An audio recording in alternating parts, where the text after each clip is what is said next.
de vida, ¿verdad?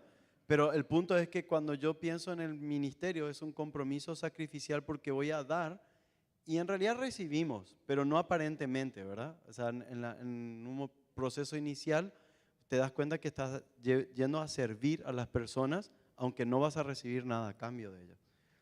Ahora, por un lado, se habla de falta de compromiso, por otro lado, vemos en el entorno en el que nos movemos a muchos jóvenes altamente comprometidos con una causa que motiva, ilusiona y que los pone en una posición de lograr algo que es más grande que ellos mismos. ¿Qué sería una causa? Una causa, por ejemplo, por el planeta, salvar el planeta.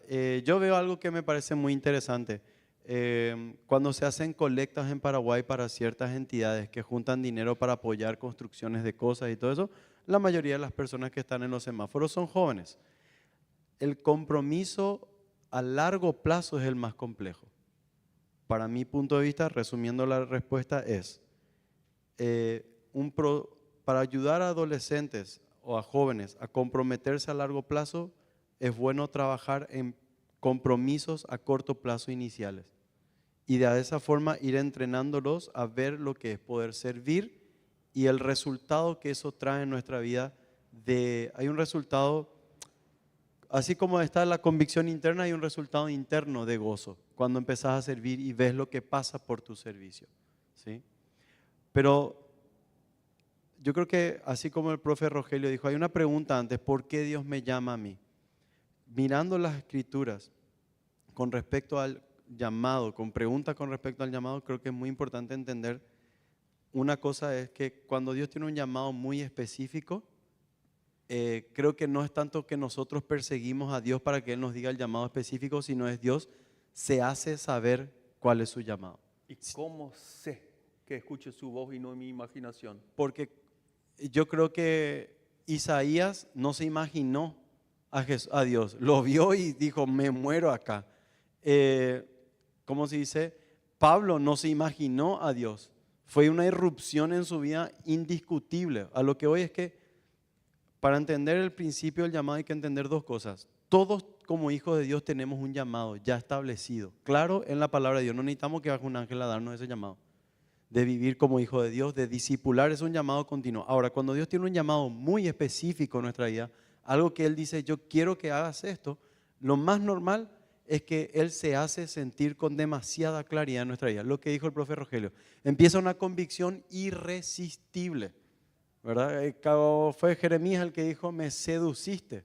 O sea, se vuelve una cosa que vos decís: no aguanto más, es algo que no lo puedo frenar, siento que tengo que hacer esto en mi vida. Y no siempre se trata de ministerio, pero ahora estamos en el foco ministerio. Se trata de que te das cuenta que hay una irresistible presión en tu vida de servir a los demás, de amar a la gente como Jesús le amó y de hacer algo para que sea significativo en la vida de otras personas.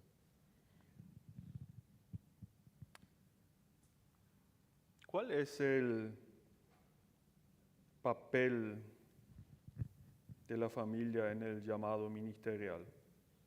¿Es algo, mi llamado es individual o es familiar? No sé, Noelia, Pastor Alfred, ¿es algo individual o familiar? ¿Qué piensan ustedes?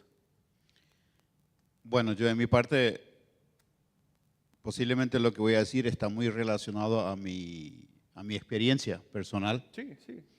En mi caso, el llamado de Dios vino antes de tener familia, antes de tener novia. Y era definitivo, era claro. Pero Dios necesitaba, o sea, yo necesité tiempo para convencerme de ese llamado. Y ese tiempo, recién dijiste, ¿cómo podemos darnos cuenta de que realmente Dios me llamó?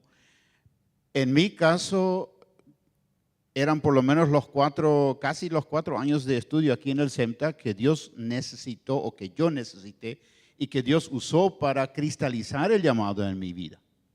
Así, 4 años acá. Sí, sí. Porque no es que ya desde el primer día yo sabía que Dios me llamaba a su ministerio, eso sí, pero no sabía la intensidad, lo que significaba eso. Tenía que aprender, tenía que ver. Y recién después de terminar aquí el seminario, de recibirme, ahí aún la iglesia tenía que convencerse de que quería a un Alfredo como servidor. La iglesia en eso también tiene, y recién después vino la familia, pero ya en nuestro caso, desde un principio, los dos estábamos de acuerdo con un llamado en servir, tanto yo como mi esposa. Y luego los hijos vienen, pero ya nacieron en un matrimonio servidor. Se comprometió con el ministerio. Sí.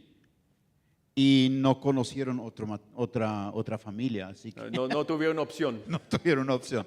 Sí o sí estuvieron en eso y nunca se rebelaron contra eso. Pero creo que también hay un papel importante que en nuestro caso siempre fue de mucho valor, era de que no pretendíamos ser una raza extra de gente, aunque estemos en el servicio pastoral. ¿Qué significa no ser apartado de las demás personas? Claro, siempre fuimos personas muy normales, como cualquier otra.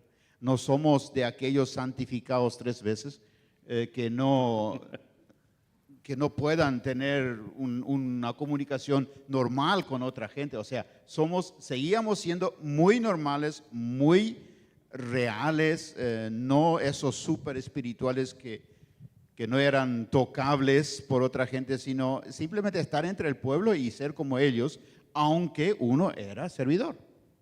Y ejemplo. Y ejemplo, claro. Noelia, ¿cómo vos sentiste esto? ¿Individual, familiar, los dos? Y yo creo que puede iniciar de forma individual. Tipo, Dios me llamó a mí y yo tengo entonces el compromiso de buscar a alguien que me va a apoyar o que tenga ese mismo llamado o algo parecido, que va a complementarse, ¿verdad? Que justo es mi caso, ¿verdad? Mark tenía un llamado, yo también tenía y era muy en común. Y para mí que la familia es el apoyo fundamental. Yo como esposa de pastor de jóvenes, veo cuán importante es que yo como esposa esté apoyando su llamado. A mí me cuesta un poco verlo diferente. Y sé que funciona, en algunas iglesias funciona cuando solamente uno tiene el llamado y el otro está como que fuera del escenario. Tipo, él tiene su trabajo, yo tengo el mío. Sí, capaz funciona, pero nuestra experiencia es que ambos teníamos un llamado que era en común y creo que es un poco más liviano de esa forma. Entonces ahí ese apoyo de la familia, los hijos no sé si forman parte de ese llamado porque es como que los arrastramos un poco ahora. Pero sí la pareja en sí, para mí creo que es importante que ambos tengan ese componente del llamado y que sea similar.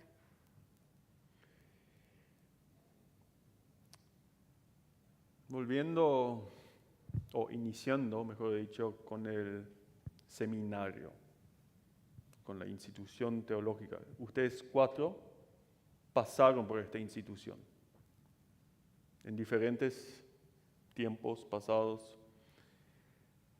¿Cómo les influyeron los docentes, los profesores de la institución? ¿Cómo cambiaron sus perspectivas? Yo tengo una experiencia muy genial porque desde el primer semestre aquí en CEMTA yo experimenté la humanidad de los profesores, así de esa cercanía. Yo me aplacé en una parcial de formación espiritual. Sin rencores, ¿eh? Y la verdad que me sentí muy mal porque es como información espiritual, ¿verdad? Estás muy mal espiritualmente. ¿No entregaste tu resumen espiritual de la semana? ¿O No, qué? era la prueba.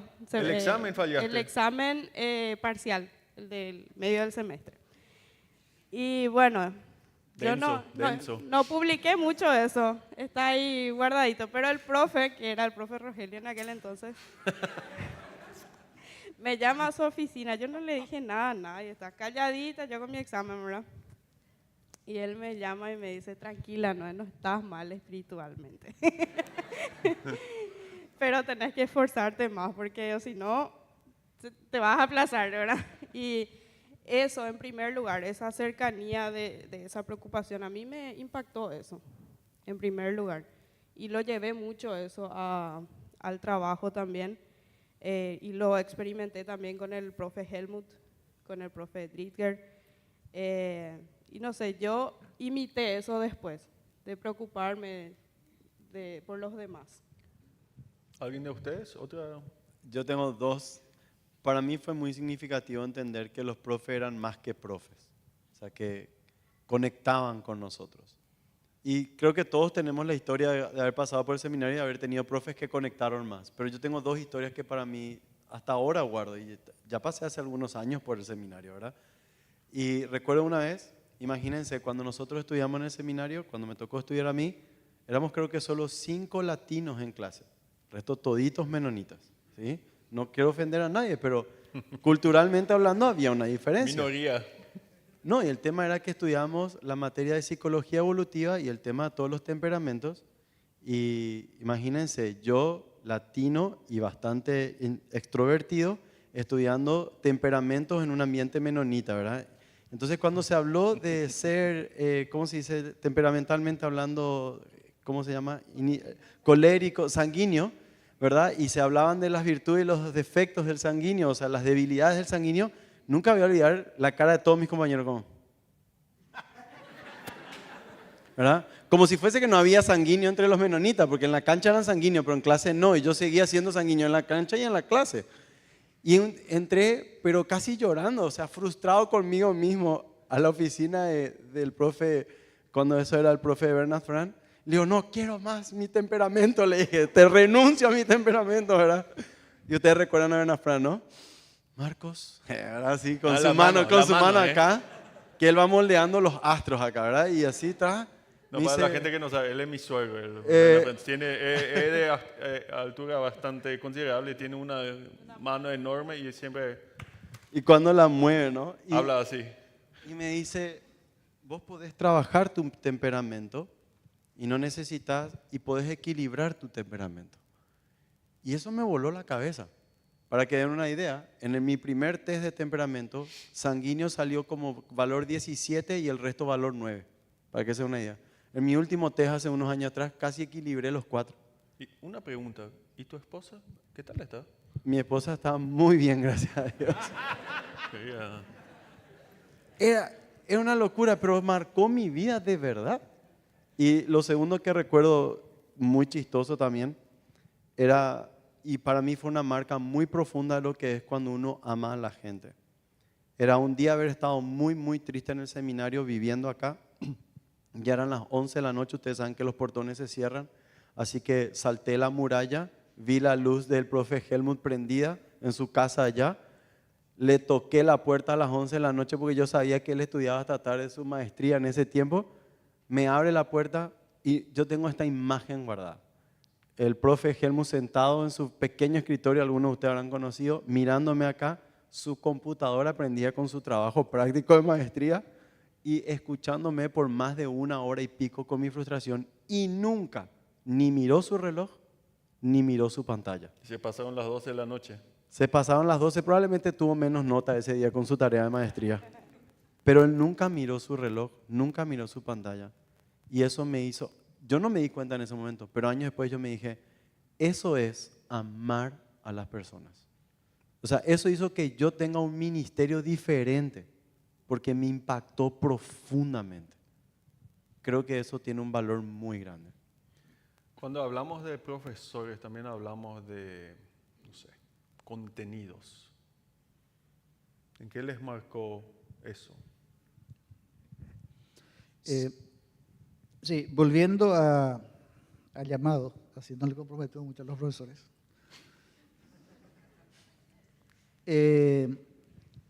Creo que cuando Dios nos llama, de hecho que nos empuja y nos equipa.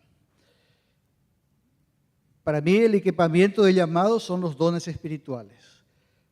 Y el seminario, una institución formal como el SEMTA, ayuda a clarificar el llamado y a entender los dones o el equipamiento que Dios le ha dado a una persona. Creo que ese es nuestro gran función. A mí me ayudó uno de mis profesores de aquel tiempo justamente para entender eso. Dice, ¿estás seguro de tu llamado? Estoy seguro. ¿Y cuál es tu don? ¿Qué pensás? ¿Para qué Dios te ha llamado? Y entonces ahí tenía que investigar para qué Dios me ha llamado y qué herramienta me ha dado, qué dones, qué capacidades, además, digamos, de los conocimientos que uno pueda tener, pero capacidades especiales o específicas que uno va a usar en su ministerio, en el llamado que Dios hace. Por eso, volviendo a cómo saber el llamado, cuán importante es que otras personas confirmen esto. Creo que el pastor Freezer ya había dicho, la iglesia, los hermanos, otra persona debe confirmaros, debe decir, vos sos para esto, el Señor te ha llamado para esto, y cuán importante por eso es la iglesia, los hermanos y hermanas a quien el Espíritu también le está ayudando, guiando para enseñarnos para qué Dios nos ha llamado. Creo que la institución como el SEMTA ayuda para eso y los profesores, por supuesto, tienen entrenamiento para ayudar al estudiante a clarificar el llamado, digamos, y a fortalecer, a entrenarlo en las herramientas que Dios le ha dado, dones espirituales, talentos, capacidades, para que ese llamado sea efectivo, lo más efectivo posible. En mi caso, en cuanto a cómo, digamos, vos preguntaste en cuanto a contenido, cómo traspasan el contenido. En un momento, yo fui sanguíneo de este chico, sigo siendo sanguíneo, bastante inquieto, también en los años del seminario era tal. Entonces, en un momento llegué a para mí era un colapso, o por lo menos no sabía cómo proceder. Me fui al profesor guía en aquel entonces, que era mi profesor mentor, y le dije, yo no tengo más nada, estoy seco. Y cuando un sanguíneo está seco, no tiene nada. Entonces el profesor me mira y me dice, ¿cuánto tiempo estuviste de rodillas? No, yo no necesito ahora cómo salir, no necesito rodillas. Y dijo, ¿tu pozo está seco? Sí. Entonces cava más profundo. Ahí abajo hay más agua. Y eso se hace de rodillas. Eso es contenido. Y eso me ayudó muchas veces. En el SEMTA también tenemos el campus, los internados, tenemos apartamentos. Forjamos o tratamos de forjar una vida en comunidad porque estamos convencidos de que una educación integral está conectada a la formación de carácter, y formación de carácter se da en vida en comunidad. Por eso tenemos esta infraestructura acá. Entonces la pregunta es la siguiente: ¿cómo les transformó la comunidad, los internados, todo lo que tenemos acá? ¿Cómo les ayudó eso?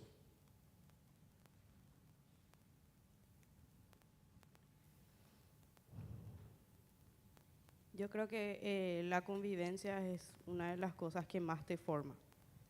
Si viniste siendo una persona muy desordenada, vas a salir por lo menos promedio, un poco más disciplinado. Si eras demasiado intolerante, vas a salir un poco más tolerante, o tal vez no. Pero ese roce constante con la gente hace que uno aprenda a callar cuando se tiene que callar, aprender a guardar secretos, los secretos buenos, ¿verdad?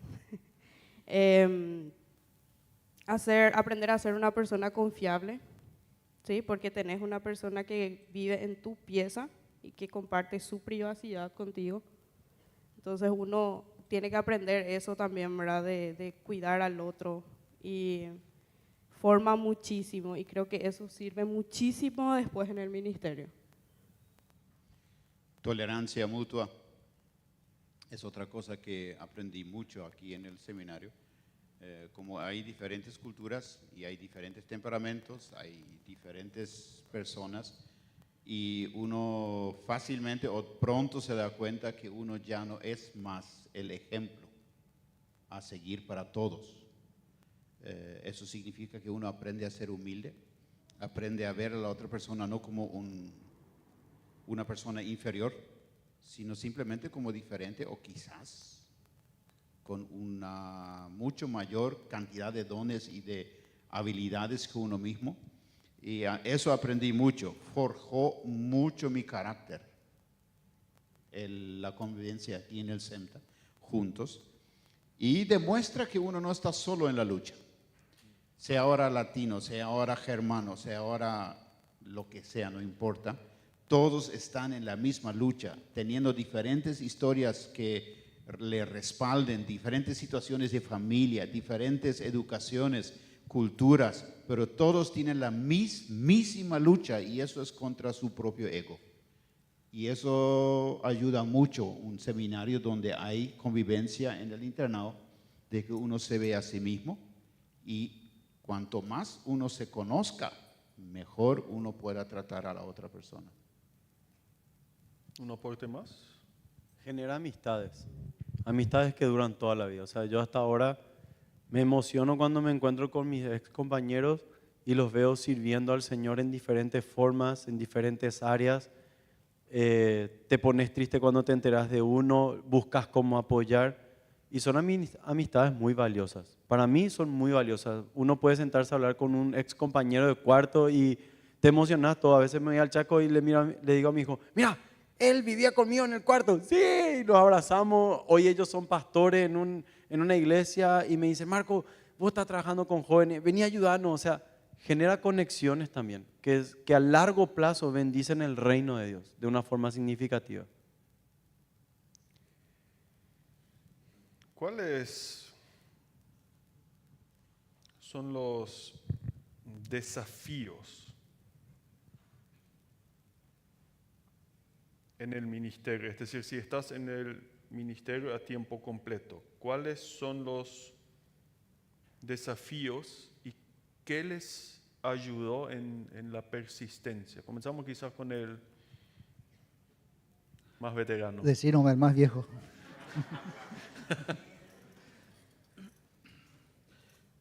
Bueno, en primer lugar, la certeza del llamado. Eso es fundamental, ¿verdad? Dios me ha llamado para esto. En segundo lugar, creo que es importante que dignifiquemos la labor ministerial, sea pastor, diácono. Estamos hablando de ministerio pastoral, que es un trabajo digno, es un trabajo importante, es un trabajo necesario en este tiempo. Entonces, dignificar el trabajo. No soy un complemento social o un mal social, algo negativo para la comunidad. Y esa convicción y de que mi trabajo es importante, mi aporte es importante para la comunidad, para la sociedad, para la iglesia, por supuesto, es importante. Entonces eso me da una perspectiva, digamos, a largo plazo. Por otro lado, cuán importante es entender que cuando decimos obra de Dios, es obra de Dios, no es mi obra, ¿no? Es la iglesia del Señor. Soy un colaborador, soy un embajador, soy un instrumento, pero no es. Entonces, de alguna manera también eso me da tranquilidad y puedo extenderme sin matarme en el proceso. Entonces, para mí es muy importante fortalecer, digamos, clarificar el llamado y dignificar el trabajo, y que es del Señor lo que estoy haciendo, y mi perseverancia, o sea, no depende, la iglesia no depende de mí, pero puedo dar aportes. ¿Y cuáles son desafíos que ustedes tienen o tenían? Estoy ahora llegando a casi 34 años en el trabajo pastoral. Los desafíos que más me acompañaron durante todos estos años son varios, pero quiero tocar solamente algunos. Uno es, tenés muchos amigos y estás mucho solo. La cantidad de amigos no sirve para nada. Es decir, tenés muchos conocidos, muchos amigos, pero te sentís aislado. Totalmente.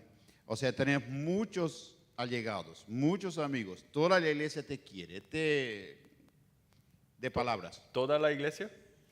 No, pero políticamente digamos que sí. Políticamente sí. Políticamente correcto sí te quieren. Sí, pero dejémoslo ahí. Pero no es toda. Pero Abraham, hay mucho tiempo donde, aunque sabes que muchos te quieren, la única persona que está a tu lado es tu esposa. Eso es un desafío. Otro desafío que a mí me acompañó durante... ¿Puedo preguntar? Esto me parece muy interesante porque suelo leer de investigaciones que dicen que gente del ministerio, pastores, tienen muchas veces, o no tienen, mejor dicho, un amigo, así, quizás aparte del cónyuge. Es cierto. Pero en nuestro caso, como sabemos que no queremos estar sin amigos, siempre hemos buscado 2 o 3 parejas que sí son amigos y con los cuales nos encontramos, son mentores, son hermanos de confidencias, con los cuales nos encontramos religiosamente cada semana. Y ahí Eso sí. Ahí también comparten sus, no sé, quebrantos. Sí, pero esos son ya directamente cultivados para sobrevivir, ¿verdad? Y esos son muy necesarios. Pero otro desafío que nos acompañó mucho tiempo, o sea, a mí me acompaña durante todo ese tiempo, es que nunca acabas tu trabajo. Y eso a la larga quiere cargarte. Nunca terminas tu trabajo. Siempre tenés que estar las 24 horas al teléfono, listo para correr. No acabas, no hay fin de semana. Las vacaciones que quiero tomar, tengo que salir del país. Punto. Es decir, siempre estar a disposición por cualquier emergencia. Sí. Y es un desafío. Solo por mencionar 2. Nunca acaba el trabajo. ¿Sabes lo que significa eso? Estar a las 11 de la noche cortándote el poco pelo que tenés, ¿verdad? Y que te llame un hermano de la iglesia y te dice, pastor, no sé qué le pasa a mi mamá. Y escuchar en el fondo, del fondo del teléfono, decir, bueno, yo sé qué le pasa a tu mamá, voy para allá, ¿verdad? Y bueno, agarré, le llamé a otro pastor amigo, nos fuimos, la mamá se estaba manifestando, oramos todos, ¿verdad? Terminamos de orar, se liberó la mamá y yo me paro y digo, bueno, me voy a terminar de cortar el pelo. Y el miembro de la iglesia me mira y me dice, ya decía yo que tu peinado estaba un poco raro, pastor. Porque tenía el pelo largo acá y la mitad corto. Eso es que no termina tu trabajo. Noelia, ¿cómo persistís vos en todo esto? Y yo como esposa veo que el mayor desafío en el ministerio es decir que no. Decir que no. Principalmente cuando salís recién del seminario y tenés mucha energía y tenés mucho conocimiento y ves todos los errores y ves demasiada necesidad y querés hacer todo. Y ahí es un poco el desafío de decir que no a algunas cosas. Es decir, un gran peligro inmediatamente después del seminario. Sí, al salir del seminario uno está lleno, ¿verdad? Hasta acá de conocimiento. Ahora tengo 4 años, me pagaron mi estudio, ahora tengo que ir a... Ahora hay que cambiar el mundo. Ahora hay que revolucionar. Y el pastor no está, él está ahí en la salsa caliente todos los días hace años y nosotros nos vamos, dale, cambiar, ¿verdad? Y yo me recuerdo que el profe nos dijo luego, Sí, Yerma. vayan lento, nos dijo, ¿verdad? Claro, sí, lento, sí. Lento contra la pared. Pero es algo que cada uno tiene que vivir y después uno aprende y desaprende todo, dice que no a todo por exagerado, para después volver otra vez lentamente a decir sí, ¿verdad? Entonces, para persistir en el ministerio, capacidad de aprendizaje y de cambio y de adaptación. Sí, justamente siguiendo esa idea, yo uso mucho este texto, Filipenses 4:13, pero no ese texto, sino como pretexto nomás para...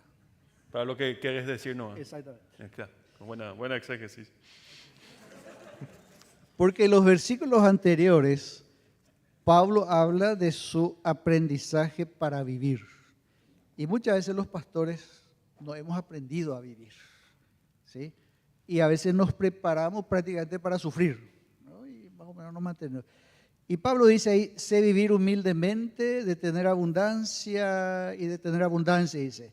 En todo y por todo estoy enseñado para estar saciado como para tener hambre, para tener abundancia como para padecer necesidad. Todo lo puedo en Cristo que me fortalece. Creo que uno de los grandes desafíos para nosotros en el ministerio es también aprender a vivir, ¿sí? ¿Cómo uno aprende a vivir? Bueno, ese vos como buen académico podés saber. No, pero yo quiero la experiencia pastoral, es decir, comer un asado o Yo estoy en el proceso de hacer exégesis de esto. ¿Qué significa esto? Sí, Rainer, no fingiendo lo que no eres. ok. Primer paso. Sí, ahora en serio, teniendo en cuenta esas palabras de Pablo, digamos, he aprendido a vivir. Y creo que es importante buscar, aprender a vivir en el ministerio. Y que el ministerio no es un continuo sufrimiento, digamos. Yo personalmente sí he tenido situaciones difíciles, pero difíciles sí he sufrido demasiado. Otros también sufren en su trabajo. El albañil también sufre en su trabajo, ¿verdad? El que es chofer de colectivo también sufre. Entonces, cuán importante es aprender a disfrutar del ministerio. Y creo que una manera de disfrutar es sabiendo, la iglesia no es mía, es del Señor. Soy un instrumento. Es como usted ya dijo, es obra de Dios. Exactamente. Y yo colaboro. Así es. Yo creo que junto con eso se dan algunos elementos que son muy prácticos y muy importantes a la vez.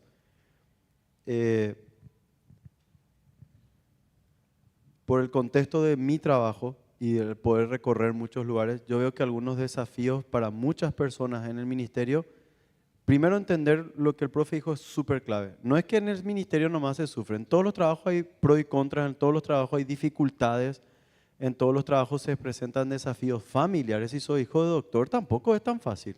Vos estás en tu cumpleaños y le llaman a una emergencia médica y tiene que correr también.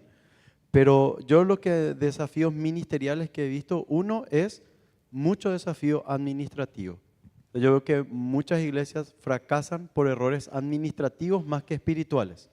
La proceso de toma de decisiones, trabajo en equipo, muchas veces no aprendemos mucho. Tiene que ver con aprender a vivir la vida también, ¿verdad? Muy teólogos, pero después no sabemos cómo trabajar en equipo, cómo tomar decisiones rápido, cosas como esas. Y otro, que en muchos contextos un desafío grande ministerial es la parte financiera. Muchas veces las políticas denominacionales fuerzan a los pastores iniciales a vivir situaciones financieras muy, pero muy precarias. ¿Y por qué digo esto como un detalle no menor? Porque está bien que uno ama a Dios, pero hay algo que hay que entender. La obra es de Dios, pero el ministerio no es igual a Dios. Dios está por encima del ministerio. Lo que quiero decir, hoy tengo este ministerio, hoy tengo este otro, pero Dios sigue estando acá.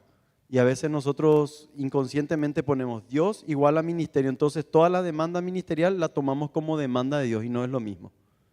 Es decir, Dios puede demandar quizás menos nosotros de lo que el ministerio nos exige. Sí, porque cuando ponemos Dios igual a ministerio, la demanda de todas las personas se convierte en la demanda de Dios. Y eso es un peligro ministerial. Vas a morir, como dijeron ellos. Vas a morir en el Como intento. Noelia dijo, Decir no, chocas. te matás.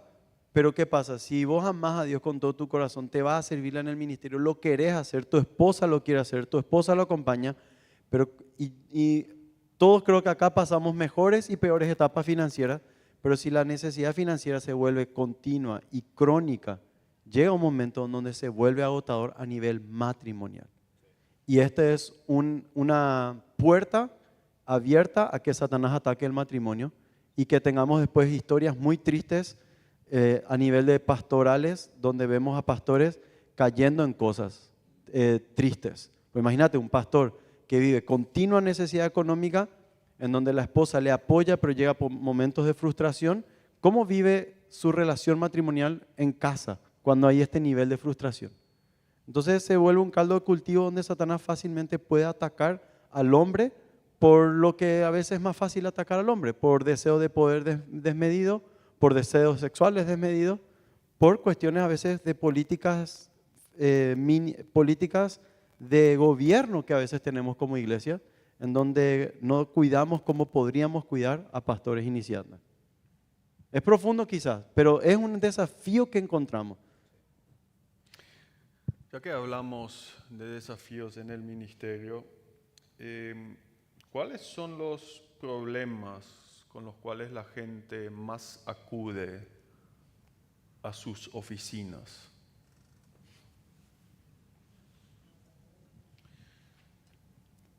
Son muy similares a lo que Marcos ya dijo.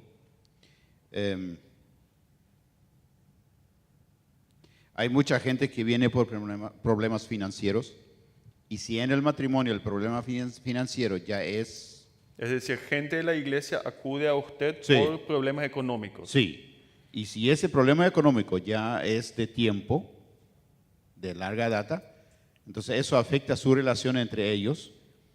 Y en nuestro caso, en mi experiencia, la mayoría de los matrimonios que vienen a la oficina en busca de consejo, vienen por o problemas de relación entre ellos, puede haber alguna infidelidad entre medio, pero casi en todos los casos va acompañado con problemas financieros también. Eso va muy junto. Es en cuanto a mi experiencia, los que más vienen hacia la oficina en busca de consejo es por problemas de relación, de comunicación. Los jóvenes, o sea, mi experiencia, Bueno, Es más con vos, jóvenes, ¿verdad? vos más con jóvenes y usted más bien con ya personas establecidas, que digamos. Sí. con jóvenes es muy a menudo o bien frecuente la relación con los padres, noviazgo, sexualidad. ¿Sexualidad en adicciones. qué sentido? ¿Pornografía? Pornografía. ¿Cómo? Pornografía. Sí, pornografía, adicciones, ¿verdad? O relaciones ilícitas, relaciones prematrimoniales. Sí, con jóvenes eso. Y mucho el tema de la relación con los padres.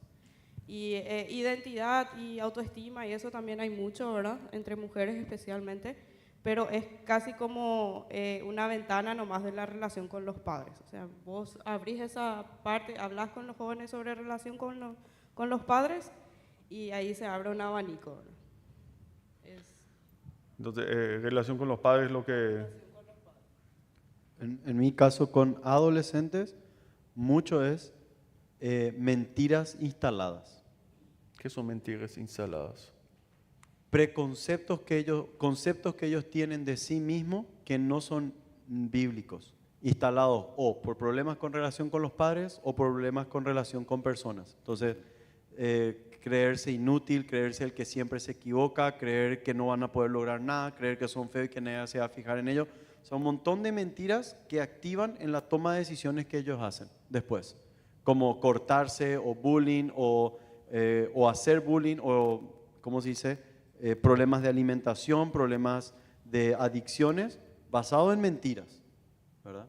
Y mucho del trabajo que tenemos que hacer con preadolescentes es una transformación una transición de cambiar mentiras por verdades de la palabra. Perdón, voy a agregar algo también, el tema de la decisión de qué estudiar. Es con los jóvenes. En fin, con los jóvenes es mucho de decisiones. Les cuesta más todavía a los chicos de esta generación tomar decisiones y, como dijiste, compromiso, ¿verdad? Son los desafíos más grandes. Entonces, muchas dudas ante relaciones y la toma de decisión de qué estudiar, me caso o no y todo eso. Sí, pensando del otro lado, o sea, estaban hablando de adolescentes o jóvenes relacionados a los padres, pero del otro lado también hay mucha incertidumbre de los padres hacia los hijos en cómo relacionarse con ellos. O sea, ahí hay un... También del otro lado está Por el supuesto, sí, del otro lado, los padres con sus hijos, ¿verdad? Cómo relacionar. Ese es un problema que yo no sé cuándo ni cómo se cortó, digamos, como que hay una brecha tan grande de que los hijos no pueden relacionar con los padres y viceversa, ¿verdad? Entonces hay un corte ahí. La otra cosa, estoy hablando desde el punto de vista de la gente mayor, no tanto de jóvenes, situaciones financieras, económicas, hay una presión social fuerte ya en este tiempo, ¿verdad? De la moda, de estar a la moda, de tener esto, no tener aquello, de competencia entre personas, aún entre familias. Relaciones rotas, parece que la convivencia cada vez se hace más difícil, aún entre personas mayores. Amistades que se rompen, amigos, aún dentro de la iglesia que cuesta fortalecer la convivencia. Veo mucho esto en este tiempo, o sea, la hermandad, la convivencia como que es muy frágil, aún entre personas adultas. Eso justamente iba a ser mi siguiente pregunta a los de más experiencia acá. ¿Qué ha cambiado en los últimos 20 a 30 años? Entonces, una de las cosas es convivencia, que es más difícil hoy. Sí, definitivamente el relacionamiento es mucho más frágil, la convivencia, o sea, parece que las amistades duraderas casi ya no existen, sino son amistades temporales, muy para ciertos intereses, pero no una amistad, digamos, sincera que trasciende el tiempo. Parece que vamos perdiendo eso, aún entre personas mayores. Sí, parece ser que adoptamos esa sociedad o esa comunidad de desecho, o sea, pañales desechables, todo compramos para una vez usarlo y después lo tiramos. Y parece que eso afecta hasta en los matrimonios o en las parejas, de que aparentemente hay muy poco esfuerzo y muy pocas ganas de pedir perdón, de retroceder y de mirar su situación y de arreglar. Hoy, si llevas tu auto al mecánico, te pone una pieza nueva y no la repara la vieja. La tira y pone la nueva. Y parece que en el matrimonio hay que reponer nomás a la pareja si se porta mal y no reparar. Y eso es algo que últimamente ha surgido mucho. Otro problema que ha cambiado en los últimos años, o lo que yo veo, no tiene nada que ver con nuestras parejas o con nuestra iglesia en sí, pero sí con el trabajo pastoral, son demasiado muchas burocracias gubernamentales.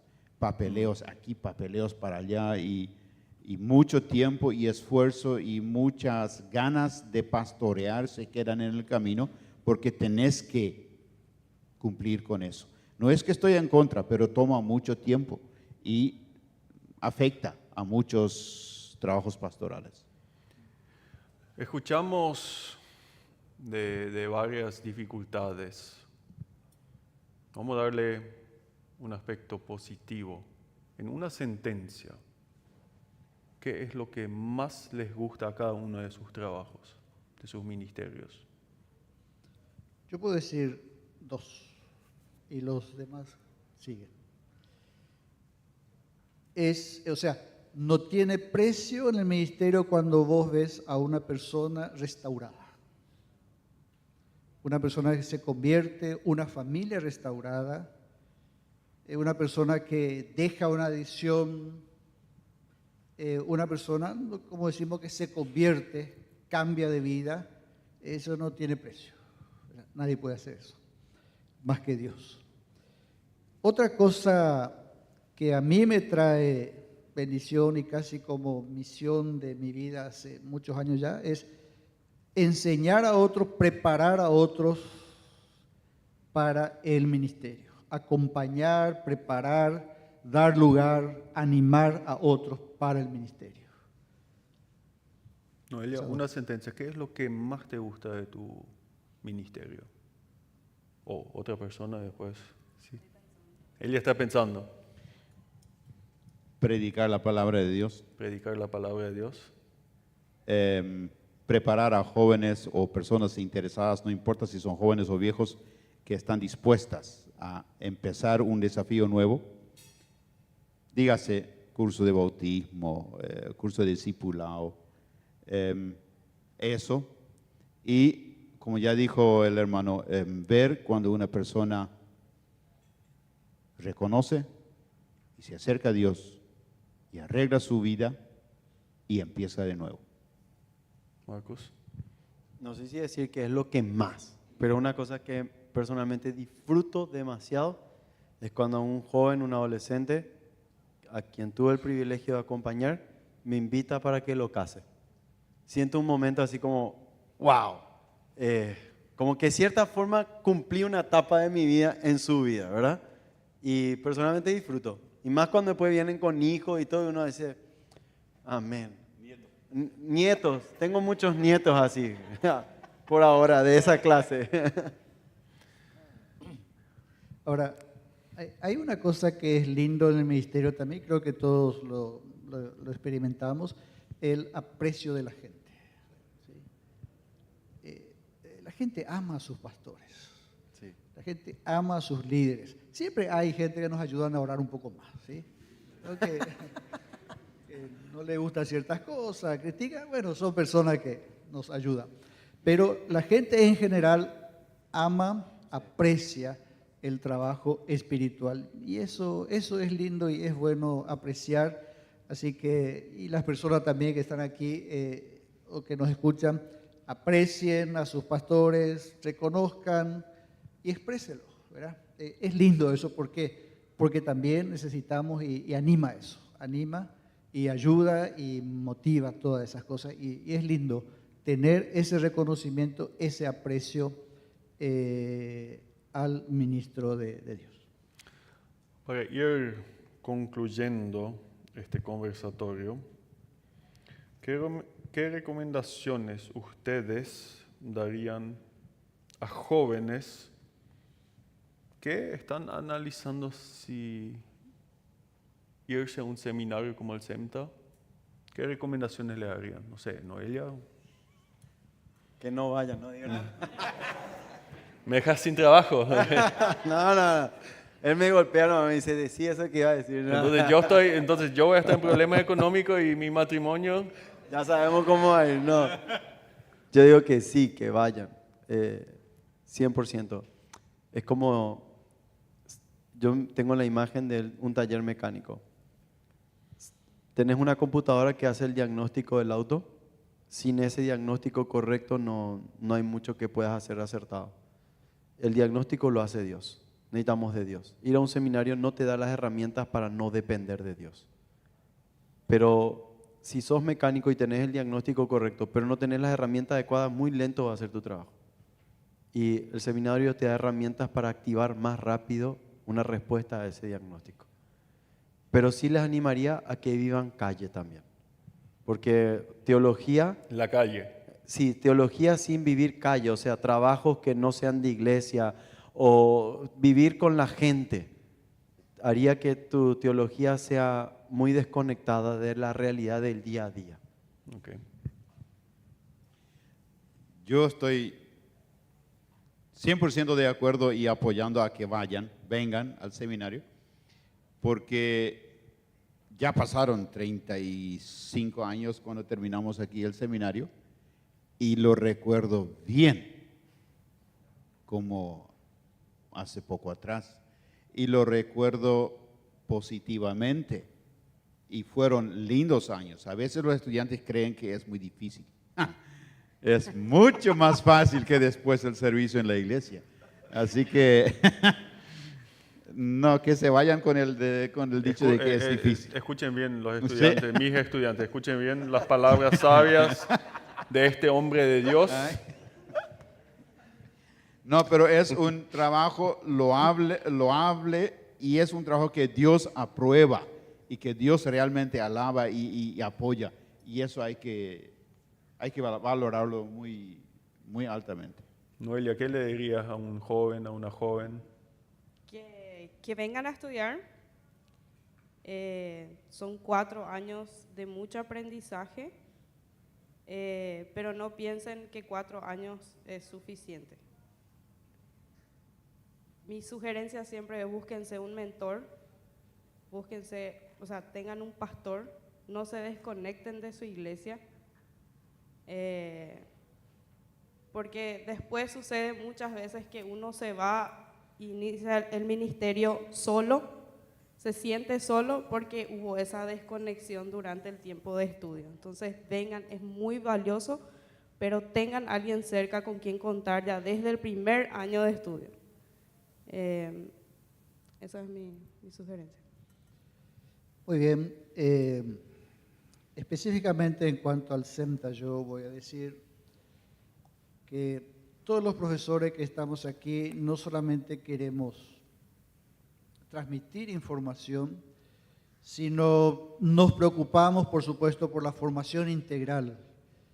Los profesores tenemos la indicación, en primer lugar, de que seamos parte de una iglesia y seamos activos en una iglesia, y eso mismo también que podamos transmitir a una persona, de ser ejemplo, de ser modelo y de acompañar a la persona en su formación, no solamente una cuestión académica, mental, sino académica práctica, donde podamos simultáneamente que estamos estudiando, estamos aprendiendo, estamos recibiendo informaciones, que podamos aplicar, llevar a la práctica, pisar tierra y servir en los diferentes ministerios que ya el Señor nos está dando en este tiempo, aún en tiempo de estudio, que el Señor ya está dando suficiente ministerio para hacer.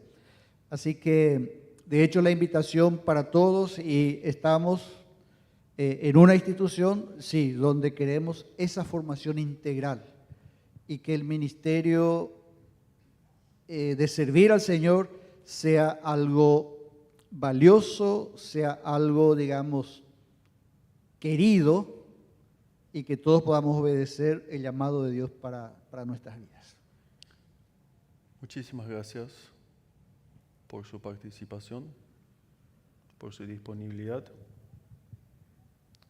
¿Le puedo pedir a usted, Rogelio, para que cierre esta noche con una oración? Sí. ¿Por qué no nos ponemos de pie?